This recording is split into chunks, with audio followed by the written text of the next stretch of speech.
La prevención debe empezar en el hogar. ¿Cómo se previene la violencia en el hogar? ¿De qué manera el Estado va a intervenir o la mujer puede apelar al Estado para señalar que se están cometiendo, que se está viviendo una situación de riesgo, una situación de acoso antes de que se desate un hecho de violencia?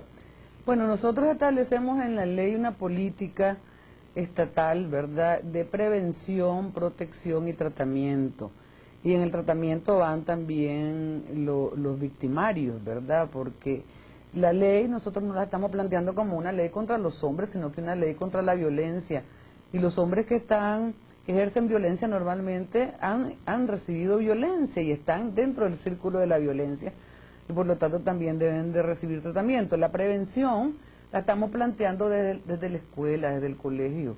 O sea que esto lo planteamos como una política de Estado, donde se deben involucrar una serie de instituciones públicas como Ministerio de Educación, Ministerio de Salud, Ministerio del Trabajo, no solo las instituciones del sistema de justicia, pues propiamente como la policía y la fiscalía, sino que todas las instituciones que sean necesarias para dar protección también, ¿verdad?, a la hora de que la mujer está siendo violentada y no haya para dónde agarrar. ¿Qué es lo que hay ahora? Hogares o ¿cómo le llaman? Casas de acogida, pues, de mujeres, que normalmente las están gestionando organizaciones de mujeres que no tienen mucho dinero, que tienen que recurrir. Entonces deberían de haber también estas casas de acogida públicas para que la mujer pueda también irse a refugiar ahí en esos momentos, porque son los momentos de mayor peligro, ¿verdad? Y también la otra cuestión que estamos planteando es procedimientos céleres, muy especiales para las medidas de seguridad, las medidas de protección, porque hasta el momento no han funcionado. Nosotros hemos hecho estudios, esas medidas están desde el año 1998, creo que fue cuando se hizo la primera reforma al Código Penal que se establecieron las medidas. Y nosotros después hicimos un estudio de sentencia y solo las habían aplicado en 8 casos, de 1.700 casos que estudiamos. De 1.700 expedientes, en 8 casos las habían aplicado. Todo el mundo le echa la culpa, el juez a la fiscalía, ¿verdad?, la fiscalía a la policía, total que no se sabe quién es. Entonces ahora también algunas de estas medidas, las más urgentes, las puede aplicar la misma policía y la misma fiscalía, para evitar, porque entonces de aquí que llegue hasta donde el juez, que es lo que está planteado actualmente, y esa mujer está muerta, ¿verdad? Y es lo que normalmente ocurre, no solo aquí, en todas partes del mundo. Hemos oído casos de que fue donde el juez varias veces, de que lo volvieron a llamar al hombre y cuando de repente apareció muerto. Y la parte que tiene que ver con la acción de la policía, la ley establece algo específico en relación a cómo funcionan las comisarías de la mujer, les da más facultades preventivas de intervención en estos casos. Les da más facultades y estamos planteando ambos anteproyectos el reforzamiento de las capacidades de la comisaría de la mujer y que puedan manejar sus recursos y que su personal sea destinado exclusivamente para atender el tema de la violencia intrafamiliar y todos los tipos de violencia que enfrentan las mujeres, porque hasta hoy sabemos que las mujeres de las comisarías de la mujer pues las mandan a cualquier misión, como pasa pues en la policía. Queremos y se plantea, ya está consensuado de que tienen que ser solamente y exclusivamente para ese trabajo. Mira, Carlos Fernando, nosotras tenemos una gran esperanza en esta ley como mujeres, porque lo primero para nosotras es salvar la vida de nuestras mujeres. Y que se tipifique el delito de feminicidio, porque hasta hoy femicidio y feminicidio no es un lenguaje jurídico en este país. ¿La Corte está de acuerdo en esa tipificación? Nosotros propusimos el femicidio porque hay una diferencia. Al inicio, pues la cuestión era semántica, ¿verdad? Se decía que si era femicidio como el homicidio, o si era feminicidio, era semántica, pero luego se ha vuelto ya una diferencia más de fondo, más doctrinaria, diría yo, porque se dice que el feminicidio tiene que ver con la omisión del Estado de actuar para defender a las mujeres, y de hecho así quedó establecida en la sentencia de la Corte Interamericana de Derechos Humanos en algunos casos que se llevaron de México, de las mujeres muertas en Ciudad Juárez, ¿verdad? Y la Corte consideró tres elementos fundamentales para determinar que había feminicidio. Uno de ellos era la gravedad de la violencia, o sea, que era una violencia extrema, atroz, ¿verdad? Que la omisión del Estado, de las autoridades del Estado en actuar, era el otro elemento que consideró, y el tercero ya no lo recuerdo, pero eso fueron tres elementos para considerar que el Estado había cometido, el Estado como Estado feminicidio, ¿verdad? Y que debía ser sancionado y pagar indemnización por ello, ¿verdad? Entonces nosotros hemos dicho que vamos a tipificar el femicidio, porque el femicidio es la acción de la persona que da muerte a una mujer por el hecho de ser mujer, por razón de su género. Bueno, ese era el otro elemento de la Corte, por el hecho de ser mujer, ¿verdad? Y con violencia extrema.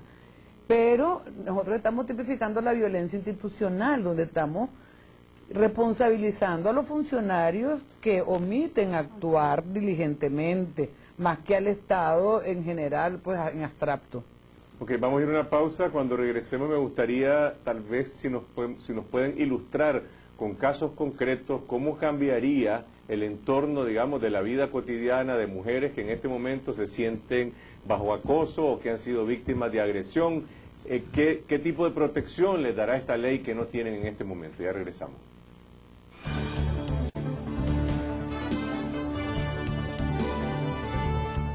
Continuamos en esta noche, estamos conversando con Sandra Ramos del Movimiento de Mujeres, Marilena Cuadra y la magistrada Alba Luz Ramos de la Corte Suprema de Justicia a propósito de los anteproyectos de ley que han presentado ante la Asamblea Nacional y que dos comisiones de la Asamblea Nacional están integrando en único proyecto de lo que sería la Ley Integral contra la Violencia hacia las Mujeres.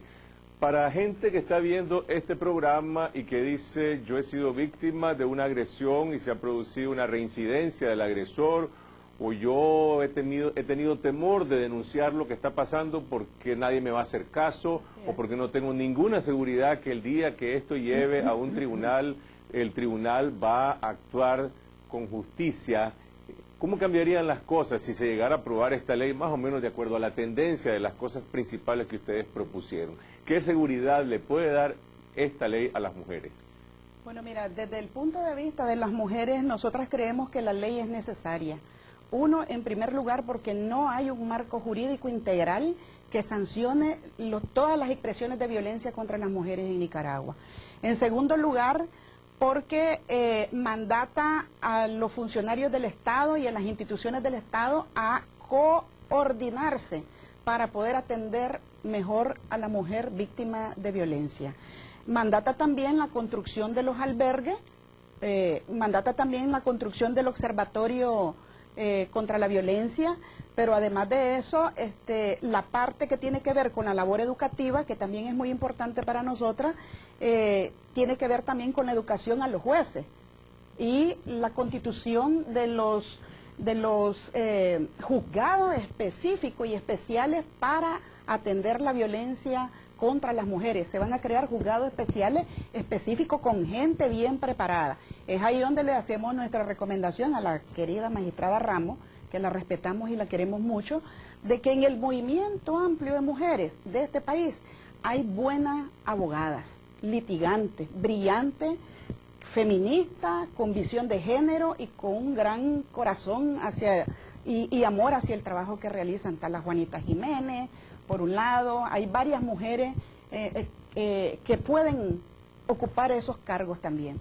Porque preparar a alguien que se ha acostumbrado a administrar el sistema viejo de justicia va a ser muy difícil desconstruir todo ese andamiaje patriarcal. Ahora, ¿hay voluntad política para aplicar en el futuro una ley de este tipo? Y digo, no quiero ser aguafiestas, estamos hablando de una ley que está generando un enorme consenso nacional, pero el camino de la impunidad está lleno de buenas leyes que no se aplican.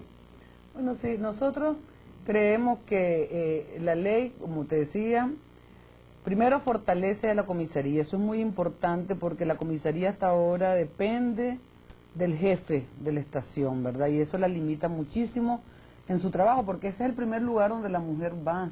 Y es muy importante porque si no la atienden ahí, se frustra y se retira, ¿verdad? Y deja eso en impunidad. Segundo, las medidas de protección ¿verdad?, que se van a aplicar desde la policía, que incluyen sacar al hombre de la casa, si es necesario, ¿verdad? ¿Cómo puede la policía hacer eso sin, por otra parte, cometer abusos? Es decir, ¿cómo se va a administrar esa potestad? Porque está que le van autorizado dando por la ley en casos o sea, de extremos, de flagrancia, pues, donde está clarísimo que ahí se está cometiendo un delito. Y la policía siempre, por la Constitución, está autorizada para actuar en caso de flagrancia. Y después de eso, los juzgados de violencia, que dice Sandra, nosotros creímos importantísimo esto porque hemos dado capacitación hasta tirar para arriba, ¿verdad? Tenemos años, 10 años de estar capacitando el Instituto, el ILANUD, el Instituto de Naciones Unidas, para prevenir el delito. Nos ha dado capacitación, ASDI, un sinnúmero de instituciones se han preocupado siempre por darnos apoyo económico para capacitar a los jueces, y a la hora de llegar, cuando llegan los casos, igual. ¿Qué contempla la ley cuando ocurren estos hechos que son también bastante comunes y cotidianos, en los cuales víctimas y victimarios se ponen de acuerdo y después de hacer una denuncia dicen mejor nos entendemos aquí de manera particular? ¿La ley permite que se puedan dar esos entendimientos? No hay mediación. No hay mediación. No hay mediación, la ley prohíbe la mediación, primero. Segundo, son delitos perseguibles de oficio. Ahí tenemos problemas serios. Ya desde hoy, ¿verdad? Hoy que todavía ese delito está tipificado en forma bien deficiente. Vamos a tenerlo más cuando se den todas estas manifestaciones de violencia que van a quedar tipificadas en la ley. Porque muchas mujeres van y piden eso, pero en realidad los jueces y los fiscales dicen que ellos no pueden ser más papistas que el Papa, que no sé qué. Pero esa mujer que va a pedir eso está atrapada en su círculo de violencia. Y entonces conocer qué significa eso, el círculo de violencia, y estar atrapada en él, es importante también para los operadores de justicia. No hay mediación, pero hay un resarcimiento económico. Se está planteando el resarcimiento económico y, por ejemplo, si el victimario va preso, tiene que seguir manteniendo la pensión de los hijos. Y hay resarcimiento por los daños causados a la víctima y a la familia. Y también el Estado tiene que procurar resarcir si hay retardación de justicia. Y mira, con el caso de fortalecer la policía y la comisaría de la mujer particularmente, tenemos el caso de Hazel. Hazel, una mujer joven que estuvo a 1 centímetro de morir en manos de su compañero de vida. El hombre a última hora también hizo la mueca que se cortó, ¿verdad? Al verla ya cortada, con saña, porque hasta se le montó encima del cuerpo y le introdujo los dedos dentro de la tráquea. Al ver que no moría, le introdujo los dedos en la tráquea. La mamá de Hazel es una enfermera de uno de los hospitales y nos piden ayuda a nosotras porque han ido a poner la denuncia a la policía y no pasó nada. No echaron preso al hombre, etcétera, etcétera. Nosotras presionamos a las instancias correspondientes para que detuvieran al hombre, pero la policía dice que ellos no podían detener a nadie en el hospital cuando se meten a las casas de un montón de gente en la persecución del delito. Nosotras lo que queremos es que este tipo de casos también sea perseguible por la policía, que no quede en impunidad. Hazel, a punto de ser degollada, el compañero andaba libre. Hace una semana, por presión de todo el movimiento mujer y por nuestra presión, hasta hace una semana, 4 meses después, lo tienen preso.